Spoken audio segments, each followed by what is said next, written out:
Hi, I'm Ann Hayes, and I'm the lead author of the Toolkit for Universal Design for Learning to Help All Children Read, Promoting Literacy for Learners with Disabilities. So first, I'd like to thank USAID for all of their incredible vision on making this possible, as well as URC and their helpful team for just their support and management throughout this process, as well as two of my other co-authors, Ann Turnbull and Norma Moran. So this Toolkit has been a long time in the making. It was a very participatory process. It started with looking at over 700 documents, talking to over 40 different stakeholders, doing expert meeting for different academics and technical experts in order to contribute feedback into this, as well as a extensive review process. So thank you all for all of their help in making this possible. So first, we're going to give an overview of the toolkit. So we're going to talk about why the toolkit is needed, who the main audience is, what information is provided in the toolkit, and then how stakeholders can use this toolkit in practice. So why is this toolkit needed? And as you may know, 15 to 20% of any population has a disability.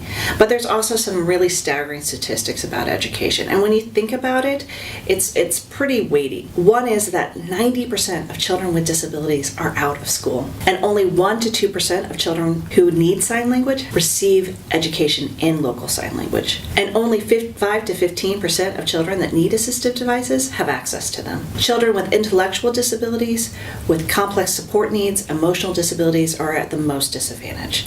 And if you're a girl, an ethnic minority, or live in poverty, those disadvantages are even more. We also talk about why this toolkit is needed. And there's been a lot of rhetoric about inclusive education and why to do inclusive education, where to educate children with disabilities, but there's not a lot of support out there on how to actually educate children with disabilities. And even more so, how to do literacy skills for children with disabilities. So this toolkit is needed to really move the agenda and move the discussion along. Also, although there's some isolated good examples, most early grade reading programs do not include children with disabilities, and this can happen for a lot of different reasons. It could be because it's not required by the donor. It could be because maybe the implementing partners or the government don't see children with disabilities as a priority. It could be because implementers don't know how to educate children with disabilities. Or it could be because they did one small program with disabilities and addressing children with disabilities and they feel they can just check that box. But we also know that although we have the UN Convention for the Rights of Persons with Disabilities that really lays out the best practices in many ways, we're seeing a lot of programs that don't align with the UN Convention. So we're seeing programs that may reinforce segregation or programs that may reinforce stigma and discrimination. And I think about my own experience and the experience of the other authors. And all of us are actually mothers of children with disabilities and children who have different disabilities that are often excluded from education in low and middle income countries. My own son has complex communication needs and complex support needs. And Turnbull's son had multiple disabilities and an intellectual disability. Norma Moran's sons are deaf and one is hard of hearing. And often these groups are excluded from education. And I think of my own experience that my son is included in a mainstream school with amazing support from a great team. But if we lived maybe in a different country where we didn't have that, he wouldn't obtain literacy skills because people would assume he couldn't learn. And if he wasn't obtaining literacy skills, he would be less likely to get employed in the future, less likely to be a self-advocate, and less likely to be independent. And that would have a ripple effect on our entire family. For example, if he wasn't at school, I probably wouldn't be working because I would probably need to be home to support my child. And that would mean less income for our family. It would mean having to give up a career that I loved. So there is a ripple effect. When we exclude children with disabilities, we're not just impacting those children, we're impacting really the larger community. And I think it's those children which show why this toolkit is needed. So we want to talk also about who the main audience is for this toolkit. And there's a variety of audience. One is USAID staff and mission staff and other donors. The other is the Ministry of Education and their leadership. Then we also have program implementers like NGOs and contractors. We also have literacy experts such as academics, families of children with disabilities, and disabled persons organizations. And we did intentionally use the word families instead of parents because for children with disabilities, like all children, we we really need to recognize that it's not always the mother or the father supporting child outside the classroom, but it could be an extended family member. It could be the extended family.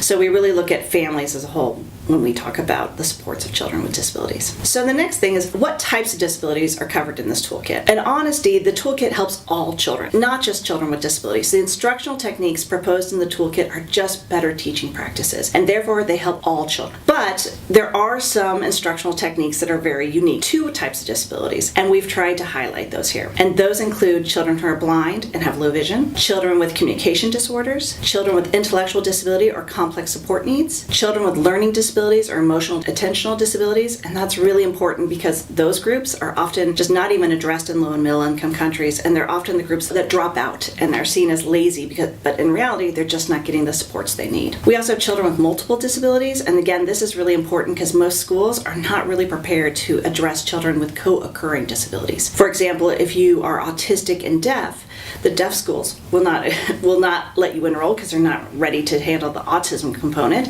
and yet schools that may be for autism will not let the child enroll because they're not prepared to deal with someone who needs sign language.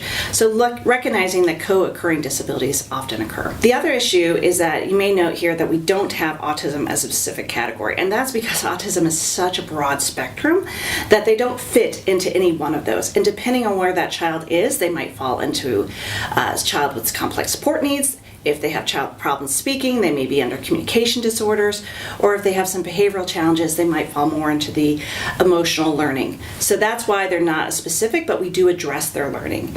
You might also notice that we don't have children with physical disabilities in here, and that's also because children with physical or mobility disabilities often just need more of an accessible environment, but do not require specific instructional techniques in order to learn literacy. So we address their needs in the toolkit, definitely, especially when we talk about holistic supports, but we don't provide different instructional techniques because it's really not needed. So next we talk about how the toolkit is organized. And the first we give introduction and some background about universal design for learning, defining literacy. The next chapter we talk about services that need to be put in place in order for children to acquire literacy. The next chapter is really kind of goes into the literacy instructions specifically, like the phased approach to literacy, assessment for literacy. And then the last chapter is, taking this from theory into practice, that we give a lot of good ideas, but it's very theoretical. So what do implementers or governments or ministries of education do to make this a reality? And it's a pretty big toolkit. It's pretty substantial.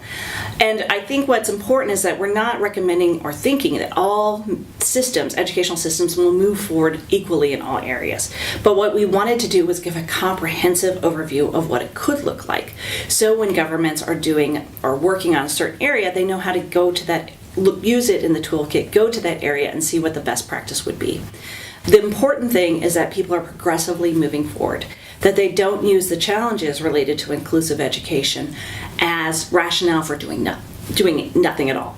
So really the important thing is to kind of move forward in a progressive way. Universal design for learning is an important concept that is really woven throughout the toolkit. It starts from the architectural premise that if you make a building accessible, it's just a better building. It allows for children or people in wheelchairs, as well as strollers, as well as people that may have rolling suitcases. It's just a better infrastructure. And that concept applies to universal design for learning. And what universal design for learning, and it has a lot of specific terms, and it's all based on neuroscience, and it's been very highly researched and evidence-based. But really when you boil down to it, it's that all children learn differently. So all children receive information differently, all children express information differently, and all children are motivated differently. So how do we create an education system and instructional techniques that allow for how children best learn to receive information, best express information?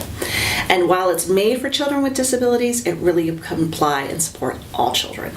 When we started developing the toolkit, what we realized is that how we define literacy needs to be expanded, because the typical definitions for literacy can be rather restrictive and may inadvertently exclude persons with disabilities. They tend to be very focused on text and your ability to express text orally to explain what you've learned. And that may rule out children who are blind, children who use sign language. And so we decided it's really important to have a flexible, multisensory approach to literacy. And so this approach uses a variety of technologies, both high and low, and helps them effectively gain and communicate communicate learning on an individual basis. These multisensory approaches through concepts could be received through print, braille, tactile, symbolic materials, as well as allow students to communicate their knowledge through diverse means such as sign language, oral expression, and technology. And we do have some core principles of literacy that we use throughout the toolkit. We also have some core principles of the toolkit, and I won't go through them all, I'll just highlight a couple of things. And I think one of the most important for me is presumed competence. That so often children with disabilities do not learn literacy skills, not because they're not capable, but because teachers or systems assume they're not capable. So if we come in presuming competence, we give that opportunity and we allow children to reach their full academic potential. Essentially, I don't think anyone should determine a child's potential other than that child. It's also important to look at strengths. Many of the disability programs are very deficit-based. But we know that looking at what a child can do in the classroom is often as important as what they can't do in the classroom. And then also the importance to look at gender equity and dignity throughout. So one of the things that comes up is where children with disabilities be educated. And what's important about this toolkit is that we follow the definition of inclusive education that's applied by the Convention for the Rights of Persons with Disabilities. And there's a lot of different models that we see in many of the countries in which we work. Sometimes children are excluded entirely from education systems. Often there's a segregated system where maybe the children only have segregated schools that they can attend. But we're also seeing a trend towards what people are calling inclusion, but in reality it's really integrated education. And that's where maybe they come into the classroom, but they have a separate self-contained classroom. Maybe they can have lunch, maybe they can do recess, but they receive their academic instruction in a segregated setting. And really what we're looking for is inclusion, where you have children, no matter what type of disabilities, fully integrated. What's also important is that recognizing that inclusive education for children who are deaf has a different meaning. That if you have a child who's deaf and you place them in a setting where they can't speak to their peers, they can't receive instruction directly from their teacher, and maybe they have an interpreter, which maybe they have some sort of training, that's not inclusion, that's isolation. So what we do is we follow the World Federation for the Deaf's policy on inclusive education, recognizing that inclusion for children who are deaf means having a communication-rich environment where children can communicate directly with peers and directly with their teachers using local sign language. So the next thing is, what is inclusion? And what are the characteristics of inclusion? And we have some examples here, and instead of going through all of them, I'll just maybe highlight a couple things. And one is that no child should be excluded based on the type or their degree of disability. And we see this more and more in many countries, where children with what are considered mild or moderate disabilities can be in an inclusive setting. But those that are determined to be severe must be either segregated or excluded. And really, inclusion means inclusion for all. And we also know from research is that all children, no matter their level of support needs or no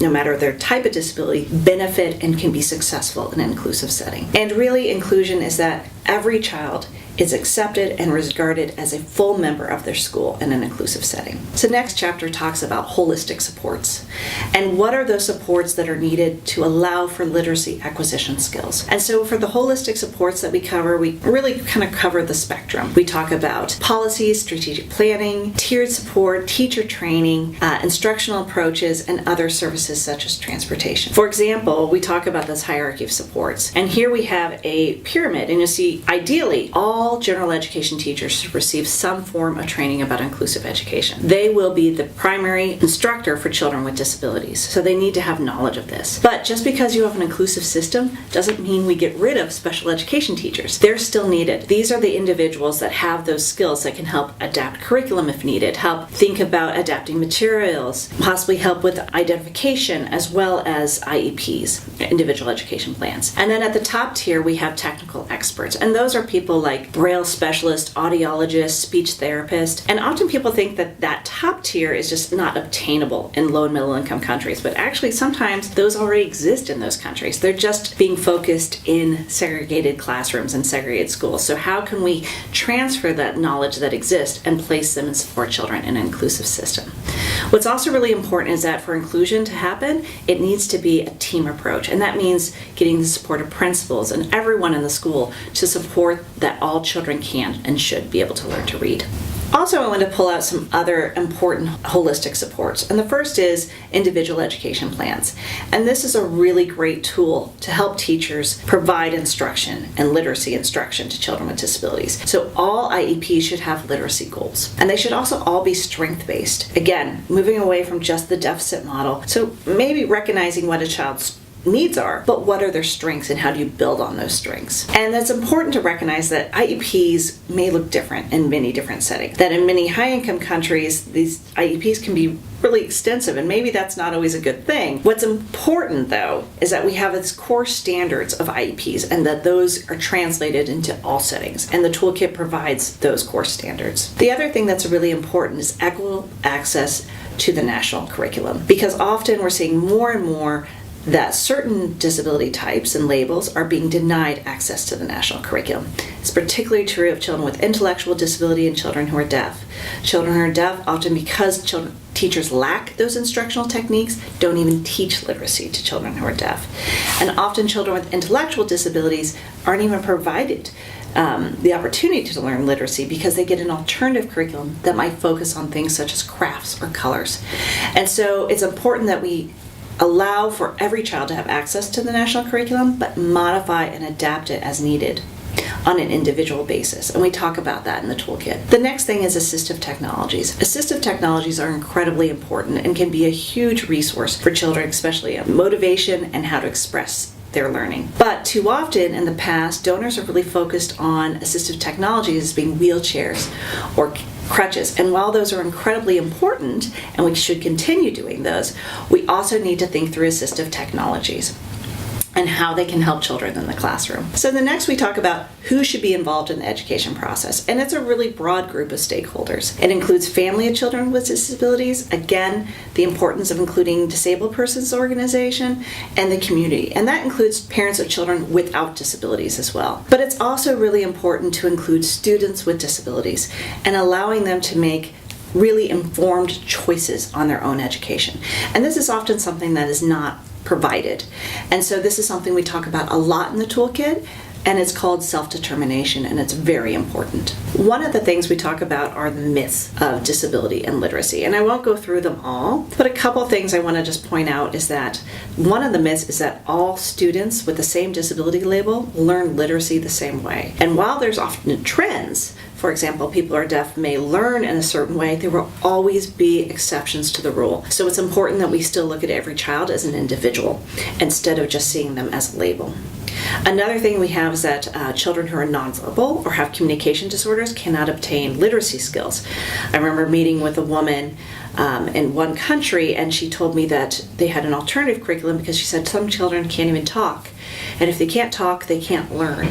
And just because you can't communicate what you're learning doesn't mean you're not learning. So that's where we need to presume competence and give children the opportunity, and sometimes the assistive technology, to explain what they're learning. The next is how to identify children with disabilities. And this is becoming more and more important in international communities and circles. And there's often a misunderstanding of it. The important thing that we want to really reiterate within this toolkit is that identification is used to include, not exclude. Because too often we're seeing people use very oversimplified tools or checklists and then use those and say, well, that child can never be educated, or that child has to go to a segregated school. This is not the purpose of identification. The purpose of identification is to know what a child's strengths, where their needs may be, and how they're motivated. Again, looking at some of the UDL principles. What's also important is that for identification to be done correctly, it's really a phased process, and that's what we support in this. The first is to rule out and do vision and hearing screening for all children. Because often we may assume someone's being able to read the chalkboard, but in reality they can't. So ruling that out. The next is screening for additional learning needs. And often children without disabilities often have learning needs because they may be hungry or they may be witnessing abuse. So what's important is it's not so much about disability, but who needs additional supports and giving them those additional supports. And we go through some ideas of how you can do that in low and middle income countries. And then what happens is that the children who still continue to struggle, really could benefit from a comprehensive evaluation. And this is using a multidisciplinary team, looking at a child in different settings, academic, non-academic, and seeing what their educational strengths are, what their needs are, and how to provide an educational individual plan for them.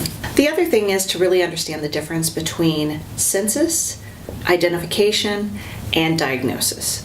So for census, this is an incredibly helpful tool. It can help us understand trends within an area. It can help for planning circumstances. But things such as the Washington Group questions, these were actually developed to be given to parents, not to children. And the Washington Group has come out saying that these should not be used to identify people for eligibility for special education services. So then we have identification services, which can be done by teachers. And this is, again, to how do you support learning in the classroom. And the last what we have is diagnosis. And diagnosis can only really be done by trained professionals or sometimes even medical professionals. A diagnosis also is not needed for a child to be in a classroom. Sometimes many countries are requiring a diagnosis to even enter into school. But in reality, a diagnosis may tell you some trends, but every child is unique and every child is different. So how do we create systems that respond to that? The next that we talk about is how do children acquire literacy skills? And there's some different phases of literacy acquisition, and we talk about those phases. And we talk also in the toolkit about what happens when children may not have the same opportunities to learn literacy in early childhood and how teachers can address those issues in early grade. We also talk about different instructional techniques. And when we developed the toolkit, we started thinking through some of these instructional techniques. And instead of us trying to come up with it, me and the other authors, what we ended up doing was engaging some world-renowned experts in these different areas who helped us design these sections, using the Universal Design for Learning principles, which talks about how different children with different disability labels receive information, express information, and are motivated to learn. But once we started putting together all of these technical approaches from these different experts, we placed them into a matrix and realized that actually there's a lot more similarities than differences. So this guidance here helps us see through some of the things that are similar across the board. For example, all children benefit from explicit instruction, and all children benefit from shared reading. However, there's some things that are different. Not all children need hand under hand. Not all children need Braille. But more than enough, these are just good practices that help all children. So once we teach literacy skills, it's important that we monitor how people are learning. And if we're going to monitor how people are learning literacy, we also need to adapt those assessments. And that includes early grade reading assessments that are typically used in USAID programs, as well as other just normative and criterion-based assessments. And so what we've taken is sort of a universal design for learning approach to assessments so that we can create assessments that are accessible to all children with disabilities. And here you'll see a cartoon where people are saying, okay, for this test, you'll be judged on how you climb a tree. And that's great for the monkey, but it's not necessarily judging the work or the value or what's being learned by an elephant or a fish. So I think this sort of summarizes that we need to have an assessment that help all children. The last part of the toolkit is really how do we take theory into practice? And this is a big discussion. We talk about the twin track approach, which many people may be familiar, which is talking about the need to, within all programs, to develop specific interventions, as well as how do you include children with disabilities across all programming activities. We also talk about the difference between the social model, the medical model, and the charity model, and really how the social model, which really looks at the human rights of children with disabilities and their right to be included, as really the only model that we should follow. There's a lot going on, and I think sometimes this can be overwhelming, but I think there's a lot of opportunity here as well. That low and middle income countries have the opportunity to look at other countries and they can go over their mistakes. They can leapfrog those mistakes. They can learn from them. They don't have to go through the same mistakes that other countries have learned. And I think this is really important because we do see countries making some of the same mistakes. And so how do we share information so that we can use those limited resources to the best of our ability? And also, even though, as I said before, it's important that we start thinking of the do's and don'ts. So what does this look like? And how do we make sure we're creating programs that align with the Convention on the Rights of Persons with Disabilities, and maybe not reinforcing segregation.